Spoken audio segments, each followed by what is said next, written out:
Hello, music teacher friends. Welcome to episode number 50 of the Beyond Measure podcast. I am Christina Whitlock, your anytime piano teacher friend, here to offer up a little companionship for those of us who need the reminder that yes, there are people out there doing the same kind of work as you.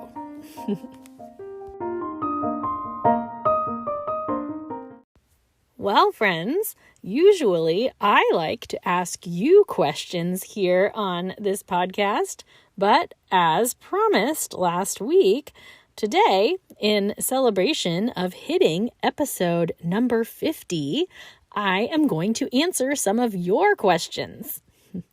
Unfortunately, I cannot get to every question that was submitted, but don't worry, I am holding on to those for future use. So, without any further delay, let's roll. Our first question was emailed to me by Michelle, who asked if I had any funny stories from behind the podcast scenes. Well, yes, Michelle, I do. So, here's what you need to know. There is a rule in my house that no one listens to my podcast in my presence. I just can't handle it. You know how it is, like listening back to your own voice. I just can't do it. I will catch my girls listening to it in their rooms sometimes, which is really sweet and funny at the same time. And my husband listens on his work commute, but I cannot stand being in the same room with them while they are listening. So it just doesn't happen. This has been the rule from the very beginning of this podcast. But a few weeks into broadcasting, I was driving my girls home from school one day, and for some reason, I can't even remember what it was, but I ended up bribing them with the promise to let them listen to my podcast for the last few minutes of our drive. So, here's the other thing you need to know. I drive this beautiful Honda Odyssey minivan. I mean, I already sang its praises back in episode number 35. Well, it has this like really nice display screen in the center of the dashboard. And when you listen to a podcast, it displays the thumbnail of the podcast graphic on that display screen. And I mean, it's a really nice screen. So the graphic is like super vivid. Okay. So anyway, we were listening to one of the early episodes of the podcast again, because I think I had made them promise to stop arguing or something. And I pulled into our neighborhood and a friend from down the street waved me down to chat for a few minutes. So we were sitting there talking in her driveway about something halfway serious. And I kept noticing her eyes just dart towards that display screen in my van. And that's when I realized that she must have been thinking how completely bizarre it was that I was driving my kids around and listening to my own podcast. I mean, the thumbnail for this podcast is just a picture of my big old face. So there is no disguising what I was listening to, right? So I got so tickled at how ridiculous that must have looked. Like I just cruise around town with my kids listening to my own podcast. It was so funny. At least it is to me. So here's hoping you found that story entertaining as well. And for the record, that has not happened since. I have not offered up that reward for good behavior since that day. So, thanks for the question, Michelle. I hope that lived up to your expectations for humorous behind-the-scenes stories. Our next question today comes from Roslyn, who you can find on Instagram at plucked.studio. And Rosalind wanted to know what made me decide to start a podcast. So I would say the short answer is the fact that I listen to a lot of podcasts. And you should probably also know that I have a really problematic character trait where basically when I enjoy work that someone else is doing, it just makes me really want to do that work. This is a really difficult quality to balance in my life, but it is what it is. So I just love podcasts because as someone who places a great deal of value on ongoing education, podcasts give us very simple access to ideas on like every topic under the sun, right? There are podcasts for everything. And because anyone can start one, they give us instant access to an infinite number of personalities that we might otherwise never get to know. So, as a lifelong learner, I just love how accessible podcasts make education, and for that matter, entertainment. So, for me, the overall process of launching this podcast probably took close to 3 or maybe even 4 years. And this is mostly because I talked myself out of it multiple times. And I mean a lot of times. We all know that negative self-talk that likes to convince us that no one really cares what we have to say or nothing we have experienced is actually all that noteworthy. But after years of hosting snippets of these imaginary episodes in my head, I finally realized that I was never going to know if this could be successful unless I just did it. The logistics of podcasting were often my biggest hang-up in the startup phase. I tried to convince myself that I should just put my thoughts into a blog instead to avoid having to learn all the podcasting audio stuff. But I just couldn't help but feel compelled to actually speak these words to you. So, especially once I really got a handle on my vision for this show, you know, how I wanted it to be akin to having a coffee date with a fellow teacher friend on your own schedule, I just knew that a blog was probably not going to give the same result. What I would really like to say about the process of starting this podcast is this. First of all, the long buildup to releasing this podcast worked heavily in my favor. It allowed me to take ideas and to allow them to kind of simmer into a solid concept. I went through many phases of recording a version of this podcast. I was frustrated at the time at how much time I felt like I was wasting on recordings that I ended up hating. But really, it was just great practice for doing what I'm actually doing now. I will also add this, that some point during that 4-year period where I was going back and forth about starting this podcast, I had read Elizabeth Gilbert's book, Big Magic. And first of all, I love that book, even though I don't agree with every single thing she says. P.S. That's true of a lot of things, by the way.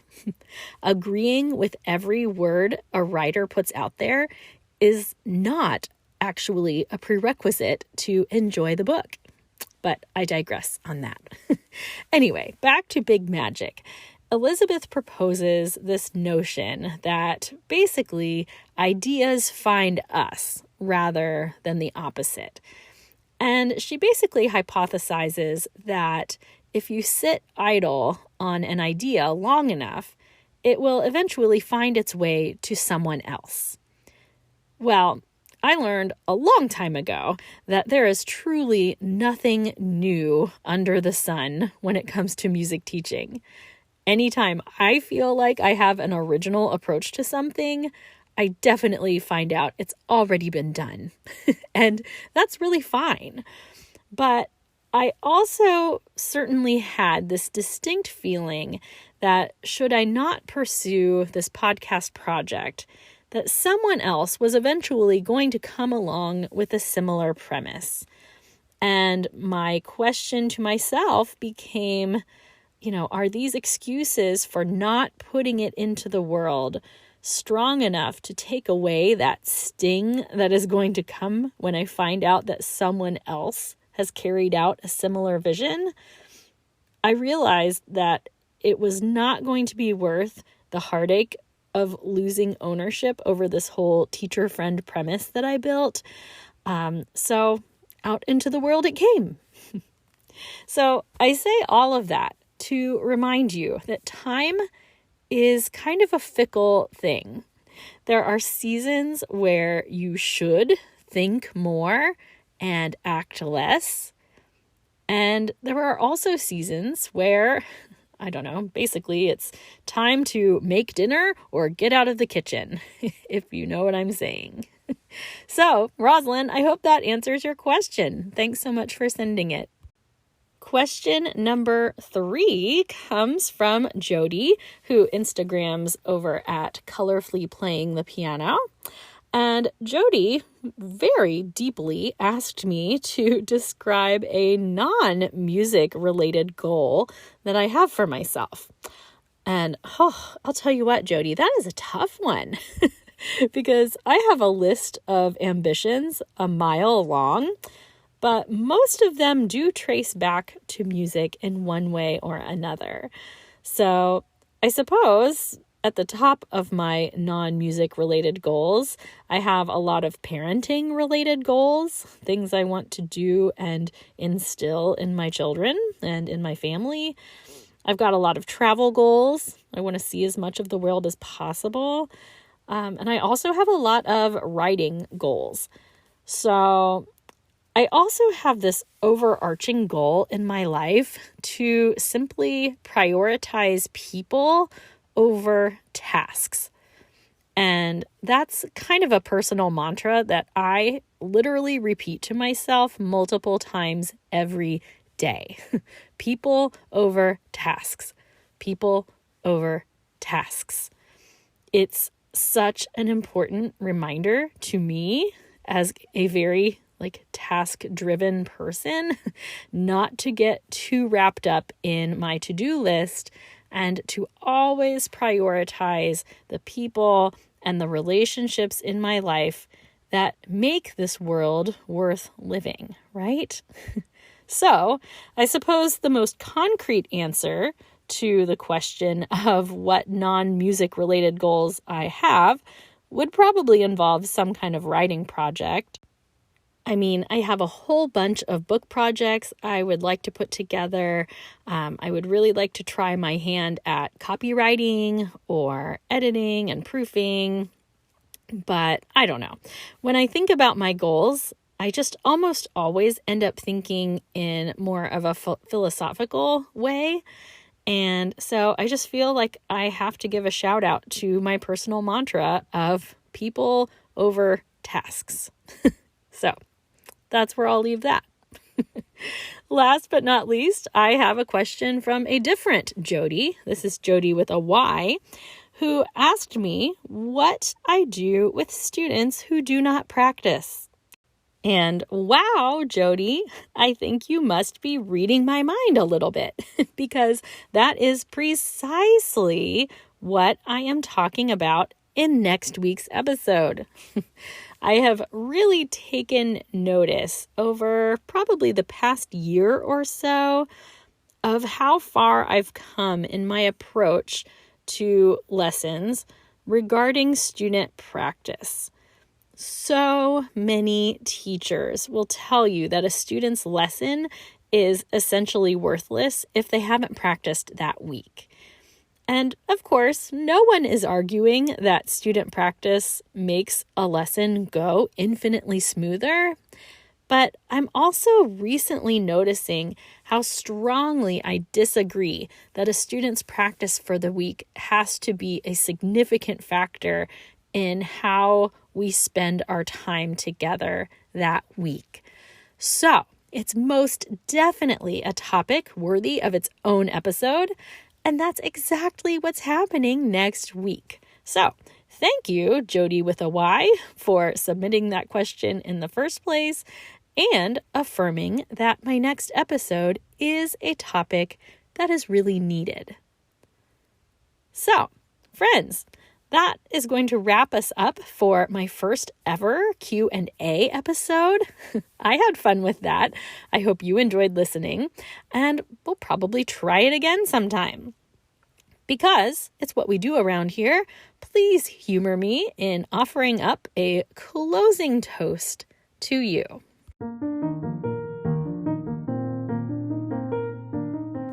Music teacher friends of the world, today we raise our glasses and celebrate the importance of asking questions.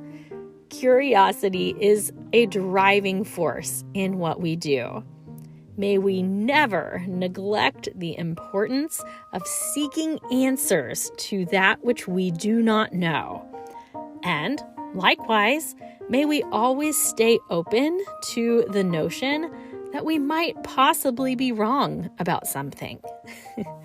May we never be afraid to change our minds, and may we model all of these things for the students who we are blessed to influence each and every week.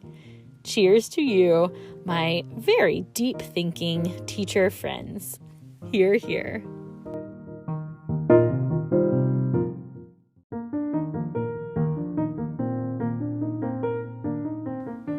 Thanks again for indulging me with your questions as I prepared for this episode.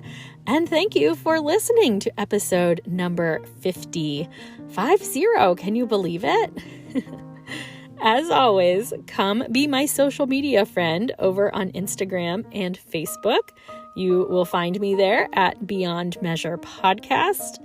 And in the meantime, this is me encouraging you to meet that upcoming holiday season with the attitude of working hard, resting well, and being nice.